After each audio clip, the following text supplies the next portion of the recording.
That is, as folks, as good as it gets.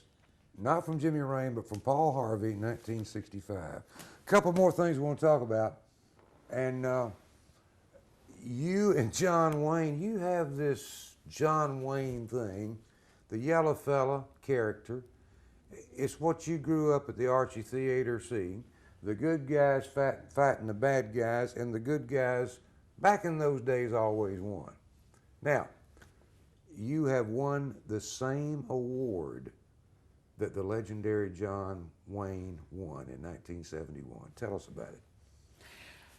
Well, last year, the Cowboy Hall of Fame in Oklahoma City and the Museum of Western Heritage saw fit to recognize and reward the commercials that we do as worthy, and gave us the Wrangler Award, which is the top award in film. And Wayne won the same award. I think he won it more than once, but he won it in '71 for the Cowboys. And so, as you said, I always admired Wayne. Mm-hmm. I guess maybe the two most important male figures in my life was my father, Tony, and Wayne. And I've gotten to know his family real well, and we're close. Most of them will be at my golf tournament in a week or two in Callaway. And so I was fortunate enough to acquire his award, and I display them side by side, mine and his.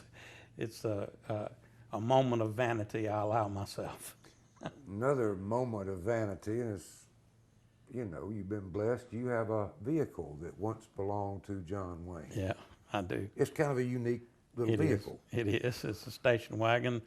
Pontiac had given to him in 1970, and when they gave it to him, he took it down to George Barris's place on Riverside Drive in Hollywood, and he told George, he said, "George, I want you to fix this damn thing so I can ride in it with my cowboy hat on."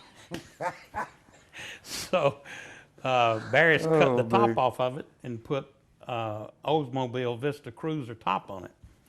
And I found it at an auction in Arizona, and I saw where Barris had, modified it. So I picked up the phone and I just called Barris. I'd never met him before. I told him who I was and what I had, and I said, "Before I ship this thing all the way back to Alabama, you're right. How about me sending it out there and you look at it and see if you can restore it and fix it?" So he said, "Yeah, send it on." So I sent it to him, and he looked at it and appraised it and everything. He said, "Yeah, I think I can fix it." So he totally restored it back the way he did the last time he had it, and we've got it now. It's kind of interesting. Now, let's do what we both need to do. We have been blessed in numbers of ways. You were blessed to have your dad till his almost 95th birthday. 12 days. And it's been a tough loss, and you miss him, and the whole family does every day.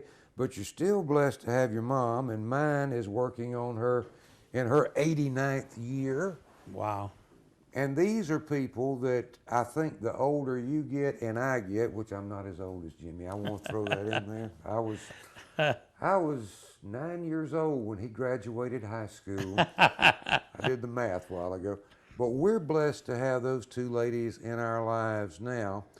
And what we might have done better, mistakes we might not have made if we had listened to them a long time ago on things that we thought were merely foolish that they may bring up.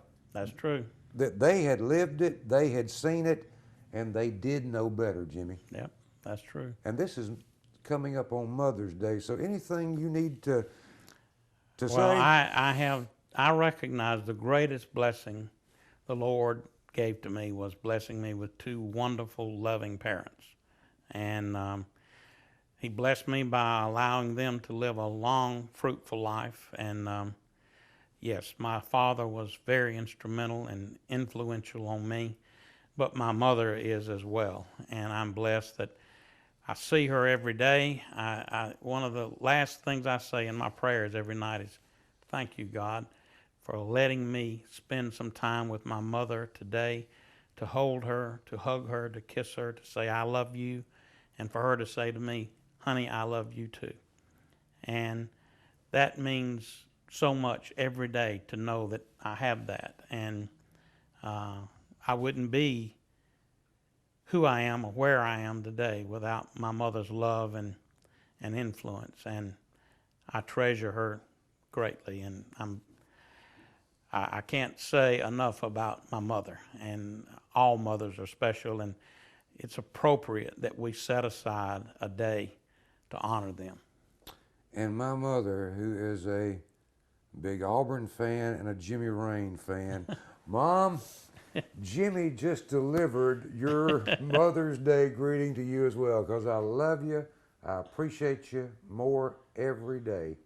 And the older I get, I think we'll do that as we age, we appreciate them even more. Absolutely.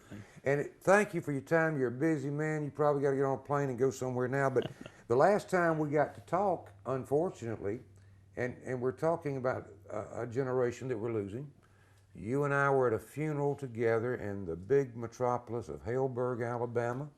Mr. Perriman Mobley. Mr. Perriman Mobley. The visitation was right before the service. We went through, I didn't even know Jimmy was there. He was a few behind me. And when he came out as a current lawyer and former judge, he held court with me. He drags you out, and it was in the heat of the summer. And Jimmy, the historian that he is and judge, was telling me how he was connected to all of these people buried in the cemetery and how I might be connected. But we share that same love for history, where we came from, and you know, we don't know where we're going unless we know where we came from. Absolutely. And as I said to you at the opening segment, and I say in almost every speech I make, the ashes of my ancestors are buried here. And I owe to them a great debt that I can never repay. They loved this place. They labored for this place. And I shall do the same. Happy Mother's Day to all mothers, and thank you for having me, Charlie. Thank you for letting me come up. Good to see you, Good baby. to see you.